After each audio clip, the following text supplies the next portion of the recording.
আমার কিন্তু ভোরবেলা কাকা শব্দে ঘুম ভাঙে না, আমার চাচা শব্দে ঘুম ভাঙে।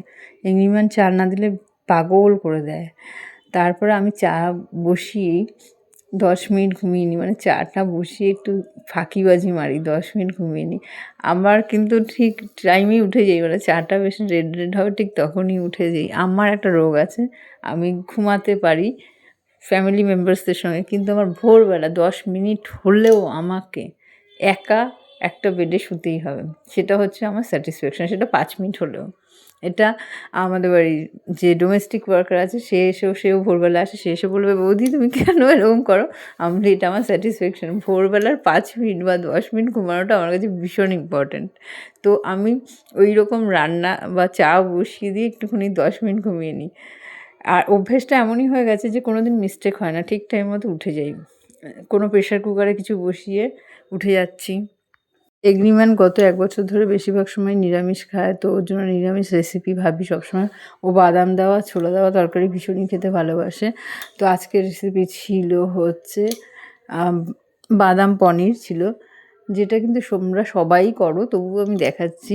জানি বোর হবে, তো আমি আমার টাইমটাকে ইউটিলাইজ করতে বেশি ভালোবাসি। ওই জন্য জেগে যখন আছি আমি এটা করে ফেলবো, এরকম একটা ভাব আমার মধ্যে। মানে আমি যখন ভোরবেলা উঠেছি আমি তাহলে এই কাজটা করে ফেলবো। তো আজকেও ভাবলাম যে আমি রান্না করতে করতে এটা করে নিই, ভিডিওটা করে নিই। তো বাদামটা আজকে বেশি ভাজা হয়ে গিয়েছিলো, একটু ওই ঝড়ের ব্যাপারে ভাবছিলাম, তো রাতের ঝড়টার ব্যাপারে, ওর জন্য বাদামটা পরিমাণে অনেকটা বেশি ভাজা হয়ে গেছিলো বলে রেড রেড হবে। একটু হালকা ভাজা হলে না বেশ কালারটা খুব সুন্দর হয়। যাই হোক, ওগুলো করে আবার এই বাদামগুলো আমি যখন ঘরে তো ফু দিয়ে ওড়ানো যায় না, তাই জন্য বাইরে বেরিয়ে ফু দিয়ে উড়িয়ে দিচ্ছিলাম ছোকলাগুলো।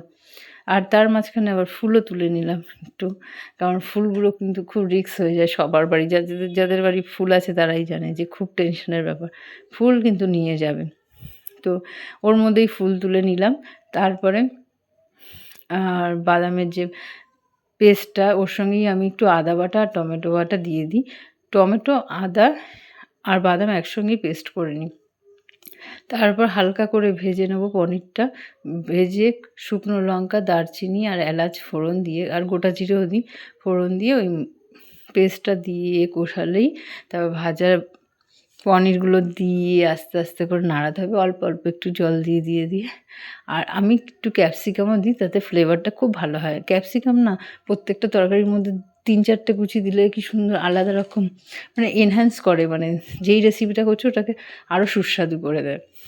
তো আর পরে জিরের গুঁড়ো দিয়েছিলাম, হলুদ তো একদমই দেবে না, আমার রেড হয়েছে টমেটোর জন্য, আর বাদামটা বেশি পরিমাণে ভাজা হয়ে গেছিলো। আর একটুখানি লঙ্কার গুঁড়ো আর কাঁচা লঙ্কা, ব্যাস হয়ে গেল।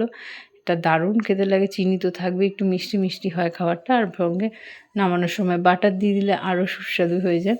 তো এই ছিল আজকে এগ্রিম্যানের রেসিপি। এটা কিন্তু আমার বাড়িতে চলবে না, অন্য কেউ খাবে না, কারণ একটু ঝাল ঝাল খেতে ভালোবাসে সবাই। এটা তো ভাতে একদমই চলে না, রুটিতে চলে, তবুও আমাদের রুটিতে বাচ্চারা এটা খাবে না।